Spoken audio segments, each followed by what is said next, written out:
Vous écoutez le 13e étage avec votre animateur Jean-Philippe Jalbert et ses invités JP Jalbert. Chaque semaine, on reçoit des entrepreneurs qui viennent nous parler de leur parcours et échanger sur des sujets qui les concernent. Le 13e étage, le podcast incontournable sur l'entrepreneuriat, la finance et l'immobilier au Québec. Le 13e étage, on va parler des vraies affaires. 13e étage. Bonjour à tous, capsule spéciale pour présenter notre premier co-animateur, François Lamarche. Comment ça va, François? Hey JP, ça va super bien, vraiment, là, enjoué par ton projet. Je suis heureux de participer avec ça, en tout cas. Ben écoute, ça s'entend puis ça se voit. Pour les gens qui nous écoutent, ils se voient pas, mais c'est pas grave. En fait, le but de cette capsule-là, François, c'est de te présenter un peu, savoir qu'est-ce que tu fais, d'où tu viens, parce qu'on va le faire avec les co-animateurs aussi pour que les gens connaissent un peu plus. Puis dans les épisodes, on n'a pas nécessairement le temps. Donc François, c'est qui François Lamarche? C'est une drôle de bébite, hein? En tant qu'ami personnel, parce qu'évidemment, nous sommes amis dans la vie, JP pourrait relater là-dessus, mais je suis quelqu'un, moi, qui est présentement courtier hypothécaire chez Multiprêt, en plein essor, là. C'est ma deuxième ou troisième année de retour dans le monde du courtage. J'ai aussi une entreprise présentement de distribution dans le monde du power sports. Le power sports, c'est les sports motorisés de récréatifs, donc au niveau, par contre, de la performance. Donc, on vend des pièces de performance et de l'essence de course. En tout cas, on pourrait y revenir dans le parcours. C'est ce que je fais présentement. Excellent. Puis tu parlais de retour au courtage. Parle-nous un peu de ça. Tu veux que je parte à où, Jean-Philippe? De mon étude? Écoute, ça a commencé au cégep, dans un monde où je me retrouvais pas, dans le monde de l'école. J'ai fait 4 programmes en 4 sessions. En fait, j'ai moi-même baptisé ça les sciences vacances, mais ça, on pourrait en parler. C'est le cégep, ça, finalement? C'est le cégep, exact. Mais en fait, pour faire le moment un petit peu tristounet de l'entrevue, moi, dans la 4e session, j'ai perdu ma mère, donc à 17 ans. Et puis, ça m'a un petit peu, ça fait 25 ans cette semaine, d'ailleurs. Mais j'ai un sympathie, petit peu... François. Merci, il n'y a pas de trouble, JP. J'ai un petit peu été en mode recherche à ce moment-là, puis j'ai quitté l'école, je suis parti, et j'ai eu une plug pour rentrer à la Bourse de Montréal. Donc, évidemment, étant quelqu'un de dynamique, quelqu'un d'enjoué, j'ai fait mon chemin là, puis j'ai fini par être trader sur la bourse, donc faire l'exécution dans les marchés à la criée à l'époque qui n'existe plus aujourd'hui à Montréal. Fait du day trading par la suite, mais à un moment donné, Nortel, on se souvient tous de ce qui est arrivé dans l'époque du S&P 560 canadien. En tout cas, je me souviens pas trop des indices, mais ça a été rough, ça coûtait de l'argent. Je me suis retrouvé sans emploi, sans diplôme. J'ai comme laissé ça tomber un peu. Je suis reparti chez Desjardins, j'ai fait mon cheminement. Ça pour dire que de fil en aiguille, dans ma progression, je me suis retrouvé comme démarcheur hypothécaire pour une institution financière. Et puis, en 2014, je m'y retrouvais plus non plus. Je trouvais que les décisions des dirigeants de cette entreprise-là où j'étais étaient weird, étaient fondées sur trop rentabilité et pas assez l'humain. Ben, pas que je suis tant comme ça, là, mais je me retrouvais plus. Fait que j'ai eu une opportunité un été aux vacances avec des amis et des beaux-frères qui me disaient « Hey François, qu'est-ce que tu ferais avec telle entreprise ici ça? » Pour finir que j'ai acheté une participation dans l'entreprise que j'ai fini par racheter à 100% au fil des ans. Donc, c'est ce qui m'a ramené un peu à quitter la banque à ce moment-là. Et puis, je m'ennuyais des gens, je m'ennuyais des clients, je m'ennuyais d'entrer dans le rêve des personnes que je rencontrais, de leur faire parler de leur maison puis de ce qu'ils feraient et de les amener à obtenir leur prêt hypothécaire. Fait que j'ai décidé d'aller reprendre ma licence de courtage. Donc, je suis parti comme courtier et non pas comme banquier à ce moment-là. Donc, je vais travailler pour les gens et non pas pour une institution financière. Et puis, ça m'amène aujourd'hui à avoir une belle entreprise quand même assez florissante. Et puis, en fait, je roule les deux en même temps. J'ai une belle équipe alentour de moi puis je suis capable de bien performer de ce côté-là. Donc, retour aux anciens amours. Ouais, exact. Ah, les amours. Puis oui, écoute, il y a rien de plus pour moi. Moi, je suis quelqu'un qui est quand même dynamique, comme ça quand ça bouge. Fait que pour moi, c'est une transaction qui est, je vais vous dire, spontanée, qui dure pas nécessairement très longtemps, mais dans le moment où on se voit, c'est très intense. Fait que j'aime ça comme ça. T'amènes les gens à accomplir souvent leurs rêves ou leurs projets, puis que ce soit un premier acheteur, que ce soit quelqu'un qui est ferronné dans l'immobilier, qui est à son X nombre de plex, mais il y a toujours de quoi aller chercher pour tout le monde, de la part et d'autre. Fait que moi, je trippe puis je bosse un peu avec les gens dans leurs projets. Tu dirais que c'est quoi les différences par rapport dans le milieu? Tu sais, t'étais dans le milieu bancaire, t'es rendu courtier, donc tu représentes plusieurs institutions. C'est quoi la différence avec la relation client? La relation client, ben en fait, c'est toujours en force. Le vendeur comme tel va toujours établir la relation client puis mettre de quoi d'intéressant pour mettre le client à l'aise. Par contre, ce que j'ai remarqué, moi, par rapport à ce que je faisais pour, mettons, à l'époque, l'institution financière et aujourd'hui pour la firme de courtage, mais en fait, je représente le client aujourd'hui. Je suis mandaté par le client pour le représenter et je veux lui trouver la meilleure solution. Puis c'est ça qui me buguait à un moment donné. Tu sais, la banque est là pour vendre ses produits. Moi, j'étais un lien pour vendre le produit qui était là pour acquérir de la nouvelle business. Et là, aujourd'hui, je rentrais du monde au détriment des fois des besoins pour avoir un produit. Aujourd'hui, je fais l'inverse. Je vais aller chercher les gens, je vais les conseiller, je vais aller trouver une solution et non pas un taux. Et on va travailler comme ça. C'est un peu là que je vais travailler aujourd'hui. C'est une relation de conseil. De conseil, mais plus de confiance. T'sais, une fois que tu l'as établi, cette relation-là, puis tu l'as expliqué au client c'est quoi que tu fais pour lui, il vient de comprendre. Puis à ce moment-là, il va vouloir travailler main dans la main avec toi. Puis cette relation-là, elle va pas durer juste une transaction. Oui, comme je disais tantôt, ça va rentrer, c'est in and out. Par contre, on est in and out aux 3 ans, 5 ans, dépendamment des projets qui vont venir. On développe la relation d'affaires pour beaucoup plus longtemps. Là. J'ai le goût de t'entendre parler sur DL Performance. Tu disais que en fait, tu as lâché un peu le monde financier pour aller dans cette business-là. C'est quand même un bon changement. Tu avais un bon emploi, tu fais gagner super bien ta vie. Ouais. Ça a été quoi le déclic qui a fait que tu as dit hey, c'est-tu quoi, moi, mon 150 000 $ par année parce que tu réussissais bien, ben là, je m'en vais dans une business puis je repars à zéro. Ça a été quoi? C'est quand même un gros changement. On va appeler le saut dans le vide. Parce que, oui, le déclic était le suivant. Je regardais les décisions des entrepreneurs qui géraient la business que j'étais, puis j'étais pas bien. Qu'est-ce que ça me fait penser? C'est que peut-être que moi, je devrais prendre les décisions pour moi-même. Oui, j'étais un démarcheur, mais je n'étais pas quelqu'un qui était 100% autonome. Il fallait que j'aille essayer cette partie-là. Puis je l'ai essayé. C'est pas facile, on s'entend. J'ai parti comme entrepreneur. Donc, j'ai toujours été presque un entrepreneur toute ma vie parce que j'étais autonome. Mais partir comme ça, ben là, il n'y a plus personne en arrière de toi. Là. C'est toi, là. T'sais, personne qui signe le chèque l'autre bord de la porte en arrière. T'sais. Fait que tu signes tes shorts puis tu y vas.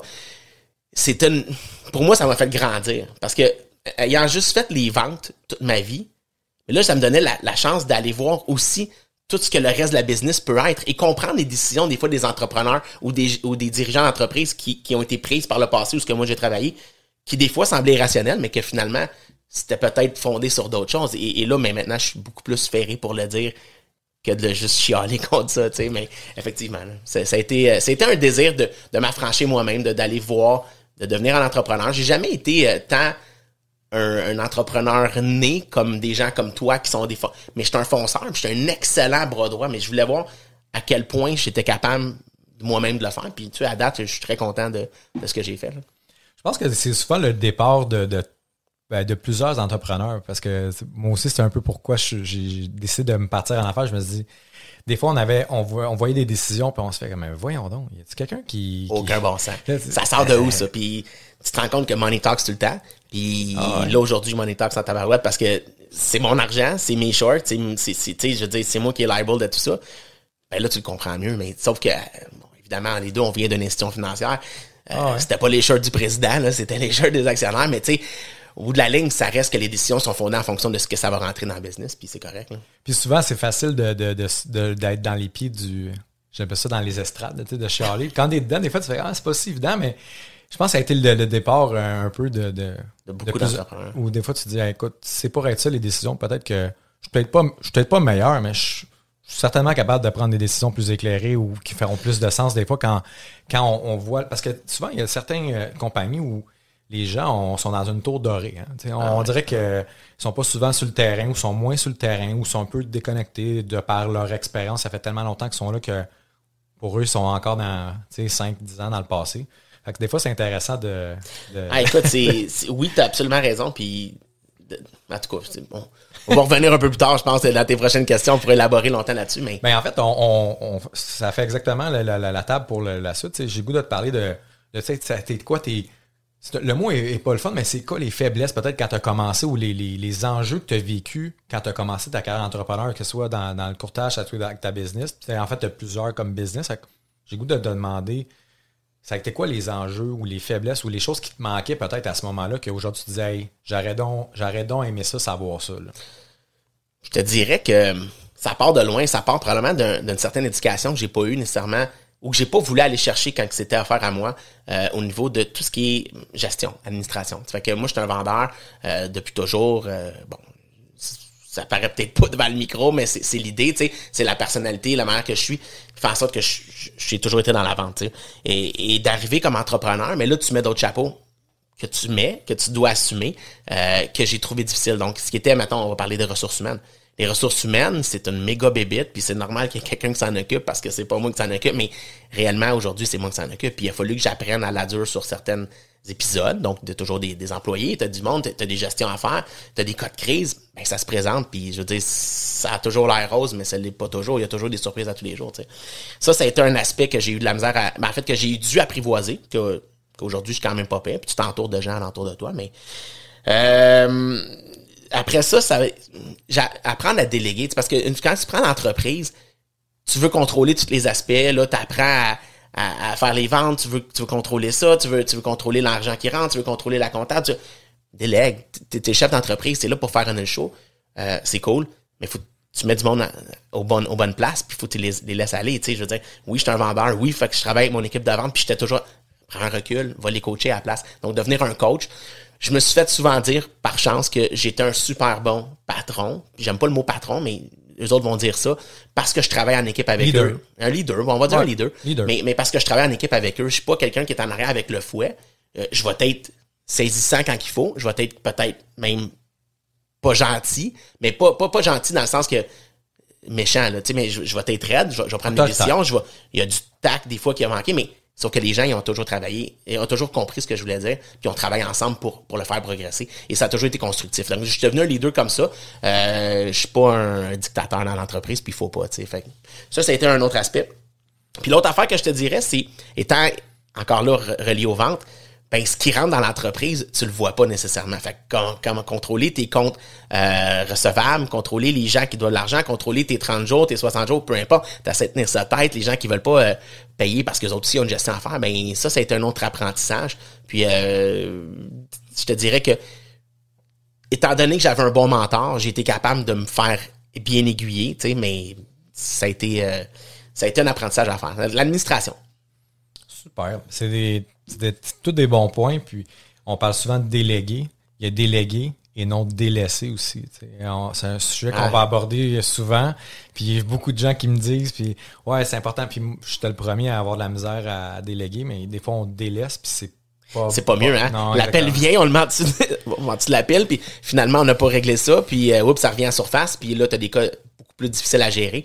Je pense que de déléguer, de bien s'entourer, t'as raison que ça fait partie d'une bonne gestion, je pense. Oui, tout à fait. Quelles sont tes plus grandes forces ou tes plus grands succès dans ta carrière puis ou à venir dans ta carrière d'entrepreneur? Mais je te dirais d'avoir fait le saut, premièrement. D'avoir essayé, d'avoir fait le plongeon dans le vide, comme je l'ai appelé à l'époque, parce que, évidemment, tu pars de ton zone de confort, de ton revenu, de ta situation, de tes sorties, tu sais, ça allait bien, là. Puis là, tu te dis, wow, je me donne le tiers du revenu, puis je grind, puis tout ça. Ben, sauf que l'apprentissage que j'ai eu là-dedans était extraordinaire. Puis aujourd'hui, ben, j'en suis juste reconnaissant. Mais ça, c'est pour moi, d'avoir fait le saut, d'avoir fait confiance à la personne qui voulait me backer à ce moment-là, ben, je pense que ça a été un beau succès quand même. Je pense de bien m'entourer aussi, de créer un réseau avec qui je travaille et non pas avec qui je profite. Parce qu'un réseau, c'est donnant-donnant, mais tu mets un monde alentour de toi avec qui tu veux travailler, avec qui tu vas travailler, puis de façon collective, ben tout le monde amène de quoi à quelqu'un. Puis je pense que être capable de rentrer dans un réseau de même et pas le travailler, mais de le faire avancer, de le faire évoluer, puis de faire en sorte que tout le monde travaille ensemble, je pense que c'est vraiment important au niveau de l'entreprise. Puis tu sais, j'ai été capable d'en créer 2 dans le fond. Un réseau au niveau de mon entreprise de distribution, un réseau au niveau de Multiprêt, puis il faut que je les entretienne les 2. C'est pas toujours facile, évidemment, parce que tu peux pas nécessairement déléguer tant que ça au niveau de faire une rencontre avec un client au niveau du hypothécaire. Par contre, je peux le faire de l'autre côté. Je pense que je me suis bien débrouillé. Tu sais, j'ai une personnalité qui a du charisme, qui a du dynamisme. Les gens veulent travailler avec moi, mais il faut que tu sois capable de rentrer dans cette boule-là. Là. Tout à fait. Puis je pense que les gens sous-estiment souvent cet aspect-là de réseautage. Puis réseautage, c'est pas aller serrer des mains dans un 5 à 7. Là. Aller prendre un déjeuner avec une gang de... Non, c'est pas ça. Ça peut être... Tu sais, il y a eu le COVID. Ben, en fait, il y a encore le COVID. Là, mais tu sais, juste un petit chat sur Facebook, un petit Zoom, hey, on peut-tu parler 15 minutes? Des fois, juste ça. Un appel téléphonique, va? Exactement. Texto, ouais. Hey buddy, ça fait longtemps qu'on ne s'est pas parlé, qu'est-ce qui se passe, qu'est-ce qu'on peut regarder en avant de nous, puis tu sais, c'est des choses comme ça. Puis en fait, le réseau aussi, c'est de penser à eux, tu sais. On a tous des réseaux personnels en plus, donc c'est être capable d'intégrer ces gens-là dans notre réseau d'affaires, je dirais. Mais tu sais, on s'entend que le réseau d'affaires devient souvent un réseau personnel aussi qui est très plaisant. Là. En fait, c'est ça qu'on veut. Tu sais, moi, je l'ai dit déjà dans une autre tribune où le partenariat ou la business, moi, j'ai le goût de dealer avec du monde que j'aime et que j'ai le goût d'inviter chez nous. Tu sais. Exact. Fait que des fois, les gens, on voit souvent les demandes de partenariat sur Facebook. Moi, je trouve ça inconcevable, je le dis tout le temps. J'ai de la misère avec ça.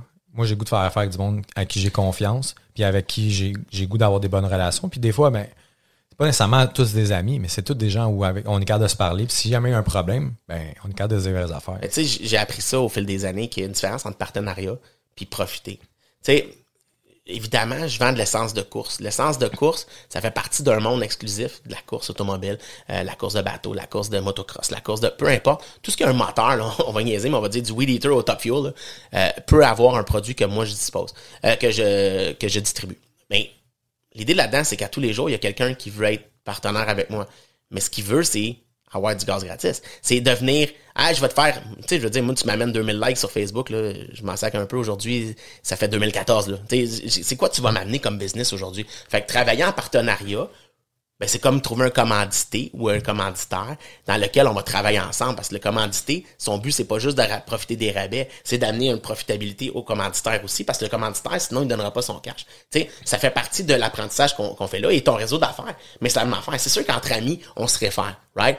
Mais tu t'attends pas à ce que je te donne de quoi en retour. Par contre, tu t'attends à ce que s'il y a de quoi qui se passe, je vais parler en bien de ton entreprise ou de tes choses. Tu sais, je veux dire, on va séparer faire le steak le samedi soir, qu'on peut profiter puis qu'il y aurait du monde avec, mais on peut aussi séparer la partie qu'on fait de la business, puis on est des chums, puis on peut se référer. Mais c'est là que notre réseau, je disais tantôt, devient intéressant. Mais je pense que c'est un super bon point. Tu sais, là, évidemment, on est des amis, puis c'est connu de tous. Là, si t'es pas connu de tous, on est des amis. Mais well, we're breaking the news. Ouais, exactement. Mais t'apportes un point, puis je trouve ça vraiment intéressant que le réseau, c'est pas juste là pour en retirer, puis c'est un peu, tu sais, la page de banque immobilier, c'est dans les consignes de donner plus qu'on va demander, puis c'est souvent ça qui arrive. Tu te rends compte que les gens, là, je t'ai référé à un, mais là, moi, quand est-ce que je vais avoir ma référence? Tu sais, faut pas que tu fasses ça pour en avoir un retour. Tu peux pas compter. Non, ça marche pas de Parce même. que une référence de une va être tellement plus profitable que 22 de l'autre. Ça dépend toujours comment ce que toi, après ça, en tant qu'entrepreneur ou en tant qu'entreprise, tu vas faire évoluer la nouvelle relation que tu as créée ou la nouvelle référence que tu as reçue. Tu sais, je veux dire, je peux t'envoyer un client qui va devenir un partenaire, qui va t'aider à développer 200 portes, comme je peux t'envoyer quelqu'un qui te dit, non, c'est de la merde, puis finalement, il s'est reviré de bord, puis il l'a fait avec l'autre. Tu sais, tout à fait. L'évolution, pas l'évolution, mais l'appréciation de ce que toi tu vas faire va être importante dans ton réseau. Puis si moi je prends la peine de t'envoyer quelqu'un, je m'attends à ce que toi tu prennes la peine de l'écouter. Tu sais, c'est un peu ça. Là, certainement. Puis je pense que c'est juste ça de penser que des fois on n'est pas toujours là pour quêter ou commander. Des fois juste de donner. D'un, tu te sens bien. Encore là, ça dépend de tes valeurs. Là, tu me diras, mais tu sais, habituellement, moi j'aide plein de monde. Puis je suis pas tout le temps, hey, je t'ai aidé une fois, là, tu m'as pris 5 minutes. Là, moi, quand je. Tu sais, ça marche pas de même. À un moment donné, le retour du balancier revient toujours avec les bonnes personnes. Puis moi, je pense que je crois un peu au karma, ou appelle ça comme tu veux, là, qu'à un moment donné, tu aides quelqu'un, puis hey, cette personne-là, elle s'en souvient, puis elle dit, hey, il m'a aidé, il est sharp, ou va te référer quelqu'un à un moment donné, ou va te mettre en relation avec une autre personne quand tu vas avoir besoin de quelque chose. Moi, c'est souvent comme ça, je le vois, puis il y a des gens qui vont toujours te demander, puis ils vont jamais donner, mais à un moment donné... Ouais, mais ça, avec le temps, on apprend un peu à je ne vais pas dire se débarrasser parce que c'est pas le cas, mais à faire peut-être moins attention à ces choses-là puis concentrer sur les bonnes choses. Tu sais. Sinon, en tant qu'entrepreneur, si tu te concentres toujours sur les mauvaises choses, tu n'avanceras pas. Puis si tu n'avances pas, puis ton entreprise recule, il y a quelqu'un d'autre qui va avancer en avant de toi, puis s'il avance en avant de toi, puis il prend la place que tu aurais dû prendre, peut-être que ça va te mettre dans le trouble. C'est pas... Ah, tout à fait. Puis je pense que les gens souvent qui commencent, je me suis demandé comment tu as développé ton réseau. Mon réseau, honnêtement, je l'ai développé en aidant les gens. Parce que des fois, pour qu'est-ce que je connais, tu sais, je vais pas dire, j'ai tellement, où je donne des conseils, appelle telle personne, elle va t'aider, je réfère beaucoup aussi, parce que je crois aux gens qui sont dans mon entourage, puis juste de faire ça, mais à un moment donné, les gens, ils disent, parle à lui, c'est que tu grossis ton set tout le temps. C'est aussi simple que ça se fait de façon organique, là, tu sais. Fait que, je pense que c'est important de mettre ça en lumière. En fait, on va aller plus loin. Il y en a qui vont dépenser des milliers de dollars pour le faire de façon non organique, tu comprends? Et ils vont faire ça, mais après ça, il n'y a plus rien. Tu sais, faut que tu embarques dans ce réseau-là. C'est ça que, en tout cas, moi, je pense que ça l'a fait une différence dans ce que je fais aujourd'hui. Ça l'a fait une différence. Tu sais, je suis pas le top-notch courtier où qu'on met ses photos puis qu'on donne des trophées. Je me débrouille vraiment très bien puis je suis vraiment content d'avoir fait le retour. Mais tu sais, je me dis, si je peux m'aider à le faire avec les gens que je veux le faire, mais tant mieux. Ben, j'ai le goût de te demander, en fait, qu'est-ce qui distingue les autres courtiers? Parce que je sais, moi, je te réfère beaucoup, puis les gens me reviennent, me disent toujours « Aïe, j'aurais dû connaître François avant. » Ben, je vais te le dire, ben franchement, no BS, OK? La bullshit, j'en ai pas besoin. Si c'est long, c'est long. Si c'est pas long, c'est pas long. Si ça marche pas, ça marche pas. J'ai besoin de ça pour faire ton dossier, ben, c'est pas d'autre chose. Tu sais, je pense que les gens, ils veulent avoir leur juste. Puis, tu sais, je suis pas un bully de faire ça. Tu me poses la question, je vais répondre à ta question. C'est ça qui est l'important. Je vais écouter ce que tu veux. Je veux comprendre ton produit. Pas ton produit, mais ton projet. Une fois que j'ai compris ton projet puis j'ai compris tes besoins, je suis capable de te trouver une solution. Si tu veux pas l'écouter, la solution, moi, je vais pas t'ordonner, tu comprends? Mais ce qui me démarque, c'est que je trouve des solutions en partenariat avec la personne devant moi, puis cette personne-là a le goût d'embarquer dans le projet. Pourquoi? Parce que je lui ai bien expliqué, j'ai pas fait de fausses promesses. Tu sais, j'ai pas fait de fausses attentes à faire. On n'a pas fait rêver. Quand je dis rentrer dans le rêve du client, c'est de le faire rêver, de s'asseoir dans son salon le samedi soir, dans sa nouvelle maison, puis de regarder dehors et de dire, maudit que je suis bien. Ça, c'est le faire rêver. Mais c'est pas de faire rêver quelqu'un en lui disant, tu vas pouvoir y arriver si t'as pas les moyens. Sauf que par contre, si t'as pas les moyens, ben, je vais travailler avec toi aussi pour te trouver la façon d'y arriver à l'avoir le moyen, si c'est ça ton rêve, tu sais. Fait que c'est un peu là. Je pense que de bien traiter son client dans de façon, tu sais, rapide dans ses temps à lui, de comprendre la réalité, parce que, tu sais, je veux dire, nous autres, on travaille à l'envers un peu du temps de ce que les gens peuvent faire. Les gens, ils ont des jobs, ils ont des vies, tu sais, fait que c'est pas évident. Fait que c'est être capable d'accommoder les gens aussi. Est-ce que je fais les meilleurs suivis au monde après-vente, après... Non. Ça peut-être que j'ai un manque là. J'ai peut-être d'apprentissage encore à faire avec moi, puis je vais être humble là-dedans. Par contre, au moment de la transaction, ben, t'as toute mon attention. C'est un peu ça. Qu'est-ce qui pourrait faire la différence versus un autre? T'sais, je sais pas, c'est toi qui me réfère, qui me dit t'es une fusée nucléaire. Je veux dire, je trouve ça toujours drôle quand tu l'écris. Mais les gens te reviennent et te disent « Wow, j'ai eu du plaisir. » Bon, est-ce que c'est mon professionnalisme, mon expérience qui va faire la différence de ce côté-là? Probablement. Donc, les connaissances que j'ai, on est toujours en train de s'informer puis s'améliorer, mais ça paraît aussi dans ce qu'on fait. T'sais.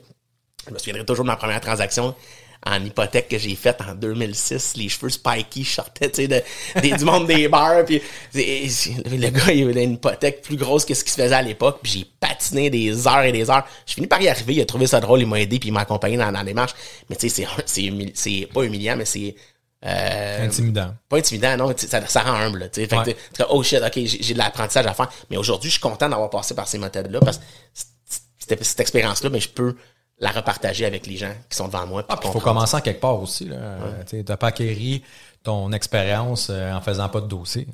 Non, puis exact. Des dossiers on va faire la relation de mon autre entreprise. Je veux dire, je suis un banquier d'expérience. Là. Je suis pas un gars de moteur. Fait que moi, là, la première journée qu'il a fallu que je prenne un appel téléphonique, puis je sais pas c'est quoi une clutch, mais il a fallu que j'aille sur Google puis j'apprenne, tu sais. J'étais allé voir comment ça fonctionnait, mais tu sais, je veux dire pour les pièces, mais pour l'essence, j'étais allé aux cours, j'étais allé aux gens, j'ai fait un podcast comme ça aujourd'hui, j'ai fait des émissions d'entrevue où ce qu'il fallait je parle de colle adhérente pour les pistes de drague.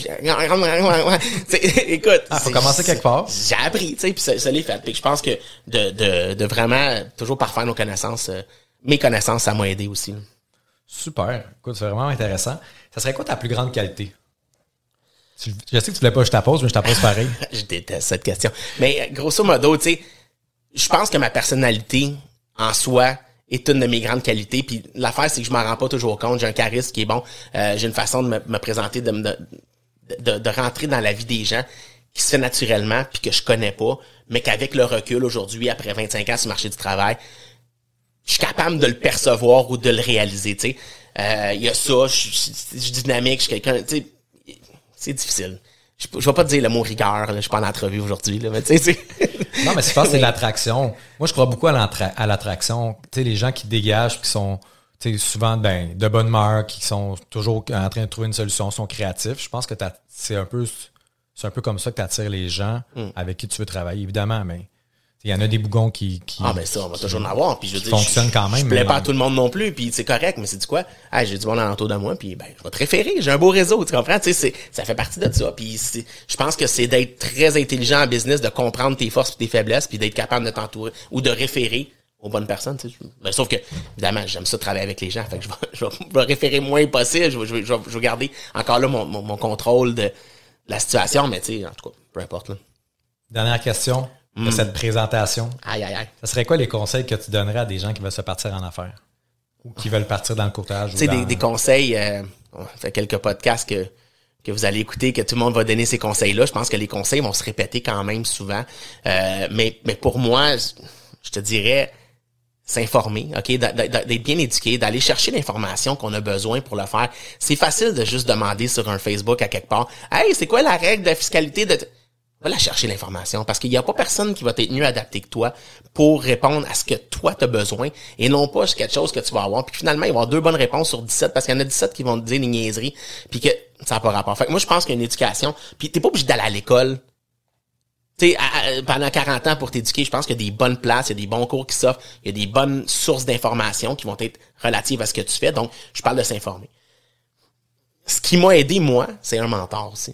Avoir un bon mentor, avoir quelqu'un de confiance que tu peux faire du shadow un peu, tu peux regarder, tu peux apprendre tu peux t'asseoir à côté, poser des questions. C'est sûr que c'est time consuming, mais tu sais, moi, mon mentor, il m'a gardé serré au niveau, ce que je parlais tantôt, mes défis, les comptes à recevoir, la comptabilité, l'administration, la gestion du cash flow, qui est ultra important en entreprise, tu sais. Mais il m'a laissé aller pareil. Fait que quand il voyait que j'étais pour ma pente, il m'a ramené, puis tu sais, c'était correct, puis j'ai fait mes apprentissages, puis aujourd'hui, ben c'est moi qui vole par moi-même. Puis c'est quoi? Hey, comment ça va, buddy? Question pour toi. Je vois ça quand arriver comme ça, ben tu pourrais peut-être faire ça serait peut-être une idée. Il est toujours là pour moi. Puis moi, je le prends comme vraiment une plus-value à ce que je fais. Je pense qu'un bon mentor peut aider. Je dis pas que ça va bien faire à tout le monde. Dans mon cas, ça l'a bien aidé. Puis dernier conseil, mettez-les votre parachute puis sautez dans le vide parce que en fait, mettez pas de parachute, sautez dans le vide. Je pense qu'il faut que tu le fasses. Faut y aller, faut oser. Si vous avez le goût de le faire, mais vas-y, mais fonce. Tu sais, vas-y pas à reculons, là. Tu fais tête première, go, t'es un raging bull, défonce les pas, va chercher ce que tu veux, puis si ça marche pas, ben, avec la volonté que t'as, tu vas peut-être être capable de te retrouver un job ailleurs. Tu sais, je veux dire, c'est pas si grave que ça. Puis oui, ça peut coûter des sous, puis oui, il y a des solutions, mais tu sais, fais-les à fond, parce que tu vas toujours avoir le regret après, sinon, si tu le fais pas. Puis le regret, ben, je trouve que c'est plus dur à dealer avec à long terme que l'échec. Je sais pas. Ah, tout à fait. Ah, clairement. Puis je pense que c'est souvent ça qui retient les gens. On vit dans nos paradigmes. On est dans toujours, mais là, tu sais, j'ai une bonne job, si, puis là.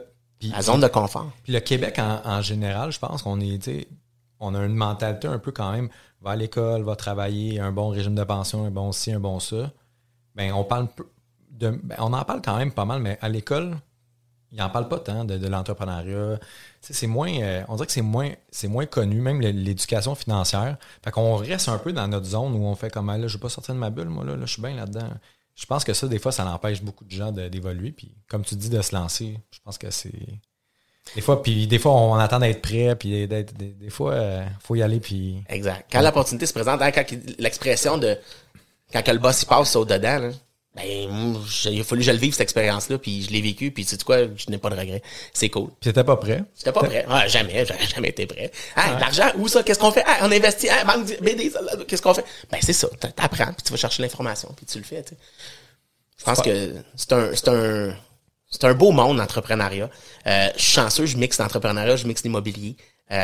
C'est 2 mondes fascinants, où il y a des gens fascinants dans le monde. Puis tu sais, je pense qu'il y a des choses à apprendre de tout le monde. C'est sûr qu'il y a des peddlers, puis il y a des pourris là-dedans aussi, mais ça, on en a dans tous les mondes. Puis, ben, ça va toujours exister. Il faut juste choisir les gens avec qui on veut travailler, puis exact. On continue. François, un gros merci pour cette belle capsule de présentation. Ça me fait plaisir. Puis si les gens ils veulent parler de C12 ou s'ils veulent parler de, je sais pas, de marge de crédit hypothécaire ou de collatéral, ben appelez-moi, c'est 2 mondes que je suis capable de répondre. Ben super, on va mettre tes coordonnées dans l'épisode, dans le fond, le petit épisode de présentation. François, tu vas être là dans certains épisodes pour contribuer comme co-animateur, poser des questions, renchérir, amener ta saveur. Faire mon petit fou du roi, là. Exactement, ça va être super le fun. Un gros merci François. Très apprécié. On se voit dans les podcasts. Merci JP. Merci pour la vitrine. Bonne journée. Merci. Ciao.